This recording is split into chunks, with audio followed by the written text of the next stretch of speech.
Hello everybody, welcome to the Wonky Angle, where I talk about electronic music, both new and old.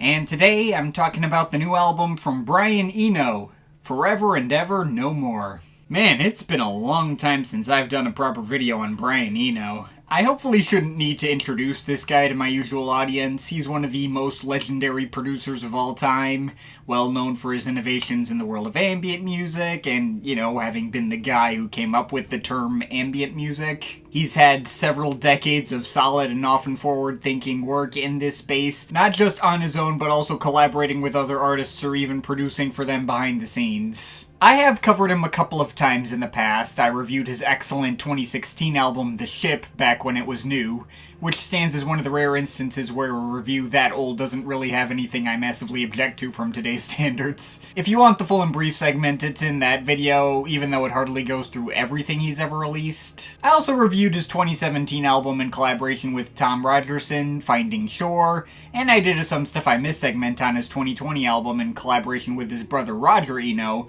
Mixing Colors. All of those will be linked in the description. Now, admittedly, in spite of Eno's decades of classic work and firmly untouchable legacy that could automatically drive at least some level of excitement for any announced new album, his work in the past decade or so could be a little hit and miss.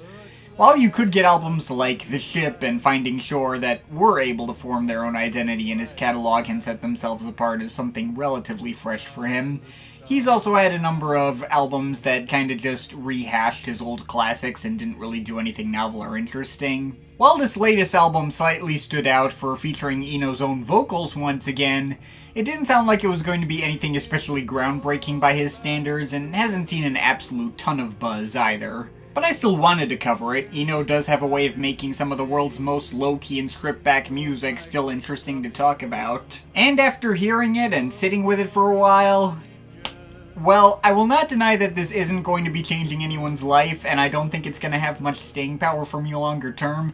It is still quite nice for what it is. It's basically a less ambitious and smaller scale companion to what he did on The Ship. Lots of typically low-key ambient arrangements on various keyboards and synths, with Eno's own vocals lamenting the current state of the world. I didn't really think much of it when I first heard it, but over the past couple of days as I've kinda been sick, it has been nicely comforting and helped me feel marginally better despite the bleakness of the subject matter. The album does start off with its best foot forward in Who Gives a Thought, which features lots of layers of warm guitars from Leo Abrahams, plucking keyboards and echoing synth riffs, while Eno croons about how we never have time to appreciate things of no commercial worth, or how the work of the common laborer so often goes unappreciated by those more well-off.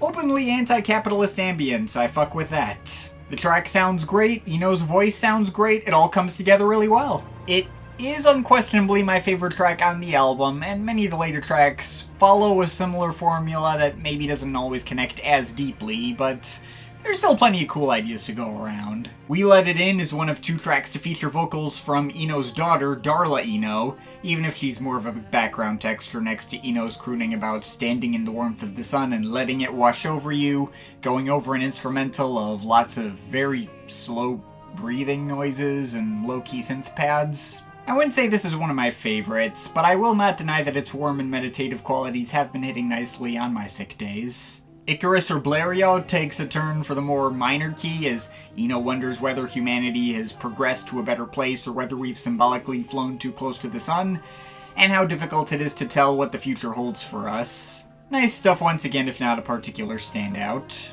And Garden of Stars takes an even darker turn as Eno reflects on the permanence of our own existence on Earth over a particularly menacing instrumental that has all these creepy, fuzzy distortion textures, intense washes of pads, and even some accordion from Roger Eno that fits more seamlessly in the mix than you'd think.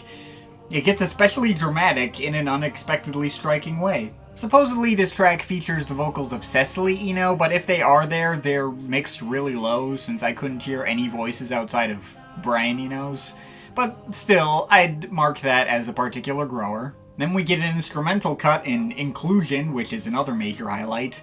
Lots of warm pads of synth ambience being joined by various violins and violas from Marina Moore, and especially conveying that wide sense of open space. A great track to think about the vast scale of the universe to. And then we get the lead single, There Were Bells, which focuses its lyrics, I guess, more on the climate crisis, and how much humans have changed the natural balance of the world, and how nobody will be left unaffected. Starting out fairly peaceful, but getting more and more quietly dramatic as it goes along. I'd say this was another consistent highlight, even if there's not a lot instrumentally that really sets itself apart. Certainly was a good choice for a lead single that let his greater audience know what they were getting into with the project as a whole. Next there's Sherry, which features among the least notable sets of lyrics on the album, but goes over a fairly dark and dissonant piano performance accompanied by light synth effects and guitars, and is among the most striking in terms of its actual sound. The chord progressions on this one sound particularly foreboding in their subtle complexity, and I do quite like them as well. And that leads into I'm Hardly Me, which is probably my least favorite cut here. It does feature another nice vocal performance from Brian Eno, but her voice has a lot more processing on it as to make her sound like a synth. The instrumental, while just as nice and well textured as everything else, doesn't especially stand out to me either, and Eno's crooning about how nothing will ever be the same. I mean, I guess it's nice too, but doesn't really stick out in greater context either. But thankfully, next we get the last of the big standouts for me, These Small Noises, which features an especially pretty piano performance from John Hopkins, and some of the most dramatic sounding vocal harmonies between Eno and guest singer Clodagh Simmons. Sorry for butcher pronunciation as per usual.